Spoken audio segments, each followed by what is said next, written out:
రాష్ట్ర ప్రధాన కార్యదర్శి ఈ నెల 23న జరిగే మాలల రణబేరికి మాలలు అధిక సంఖ్యలో వచ్చి సభను విజయవంతం చేయాలని ఈ సభ ఎందుకు పెడుతున్నామంటే మన ఎస్సీ వర్గీకరణ జరిగిన దాంట్లో మాలలకు రోషణ పాయింట్లు ఎక్కువ కదించి మాలలకు చాలా నష్టం జరుగుతుంది.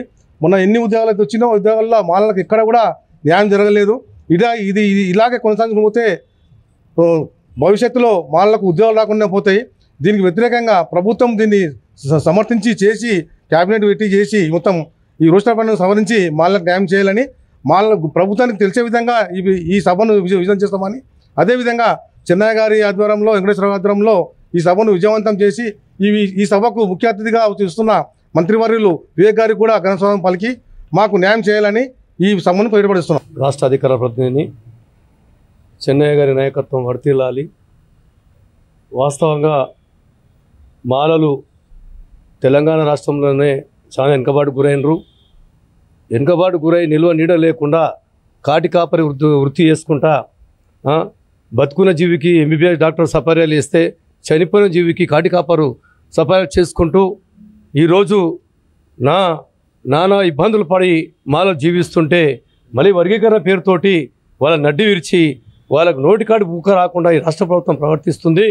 మాలలు ఇంటికొకరు కాకుండా ఇల్లు తాళం వేసి సరునార్లు జరిగే 23 తారీఖు జరిగే భారీ బహిరంగ సభకు మనం చేరుకొని మన సత్తా చూపించి రాష్ట్ర ప్రభుత్వాన్ని నడ్డి విరిచి మన మెడలు వంచి మనం పనిచేసుకొని చెప్పి రాష్ట్ర ప్రభుత్వాన్ని ఒక హెచ్చరిక జారీ చేస్తున్నాం.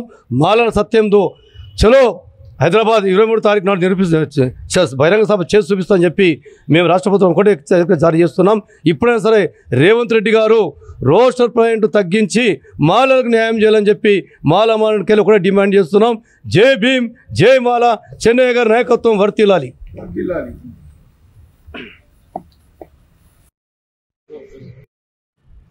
జరిగిన అన్యాయమైన ఈ మాలల రణబేరి పెట్టడం అయింది.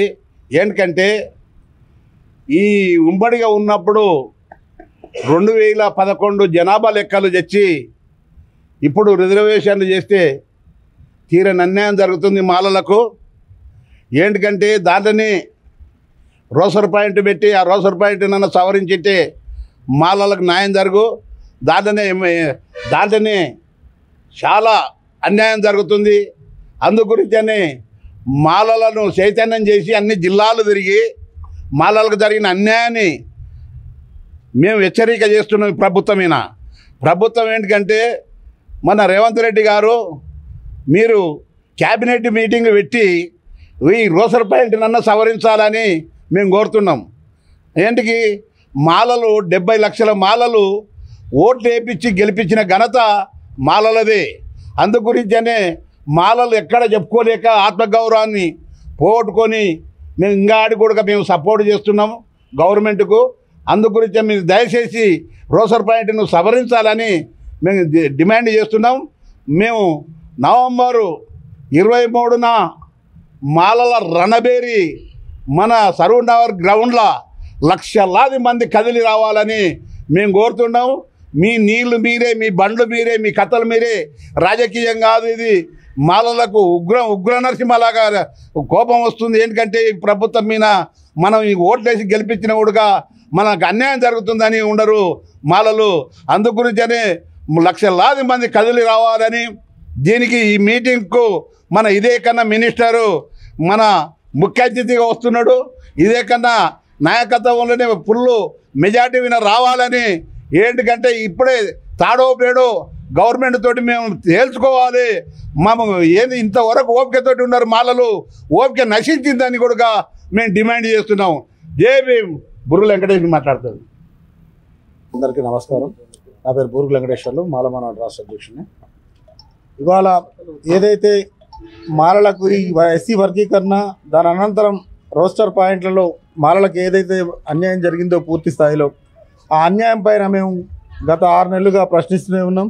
అయినా ప్రభుత్వం నుంచి ఎట్లాంటి చలనం లేకపోగా మా కనీసం న్యాయం చేయాలన్న ఆలోచన కూడా ఈ ప్రభుత్వం చేయట్లేదన్న ఉద్దేశంతోనే రేపు నవంబర్ 23వ తారీఖున సరూర్ నగర్ గ్రౌండ్లో హైదరాబాద్లో పెద్ద ఎత్తున ఒక మాలలను సమీకరించి ఒక భారీ బహిరంగ సభ ద్వారా ఈ ప్రభుత్వానికి హెచ్చరిక చేయదలుచుకున్నాం. ఆ హెచ్చరికతో పాటు తర్వాత కూడా ఈ లోపల కార్యాచరణ ఏమి ప్రభుత్వం దీని మీద కనీసం రోస్టర్ పాయింట్లను సవరిస్తాం, మాకు ఇచ్చిన ఏదైతే మీరు అన్యాయంగా 2011 ఉమ్మడి ఏపీ ఉన్నప్పుడు తీసుకున్న జనాభా లెక్కలు ఏవైతే ఉన్నాయో ఆ లెక్కల ప్రకారం మాలల జనాభాను తక్కువ చూపించి 5% రిజర్వేషన్ కేటాయించారు. దాన్ని మా పెద్దలు చెన్నయ్య గారు హైకోర్టులో ఛాలెంజ్ చేయడం జరిగింది. అది కోర్టులో మేము దాని వర్గీకరణ పైన మేము తేల్చుకుంటాం, కోర్టు ద్వారానే, న్యాయస్థానం ద్వారానే. కానీ మీ చేతిలో ఏదైతుందో మీరు ఉద్దేశపూర్వకంగా కొంతమంది మంత్రులు కావాలని మాలలను అణిచివేయాలన్న ఉద్దేశంతోనే ఆ సబ్ కమిటీలో ఉన్న కొంతమంది మంత్రులు 2-3 మంత్రులు కుట్ర చేసి మాకు రోస్టర్ పాయింట్ 5% కూడా రాకుండా, ఉద్యోగాలు 5% కూడా దక్కకుండా 1% ఉన్నోళ్ళ కంటే కూడా తక్కువ ఉద్యోగాలు వచ్చేటట్టుగా ఒక కుట్రపూరితంగా ఈ రోస్టర్ను ఏర్పాటు చేయడం జరిగింది. దానిపైన మాల జాతి తీవ్ర ఆగ్రహావేశాలకు గురై ఉన్నది ఇలా తెలంగాణ మొత్తంలో. దీని ముఖ్యమంత్రి గారికి ఇంటెలిజెన్స్ రిపోర్ట్ ఇవ్వట్లేదా, లేకపోతే వారికి తెలియదా, లేకపోతే తెలిసినా నాకెందుకులే వీళ్ళు ఎటుపోతే ఏందనేది జాతి ఎటన్నా పోని అని ఒకవేళ మీనమేషాలు లెక్కిస్తున్నా అనేది మేము నవంబర్ 23వ తారీఖున సరూర్ నగర్ గ్రౌండ్లో తేల్చుకుంటాం. దాని తర్వాత కూడా ముఖ్యమంత్రి గారు చలనం లేకపోతే తర్వాత కార్యక్రమాలు ఏం చేయాలనేది అక్కడ ఆ సభ ద్వారా ప్రకటించి ప్రభుత్వాన్ని ఒక హెచ్చరిక చేయడానికే ఈ సభ పెడుతున్నాం.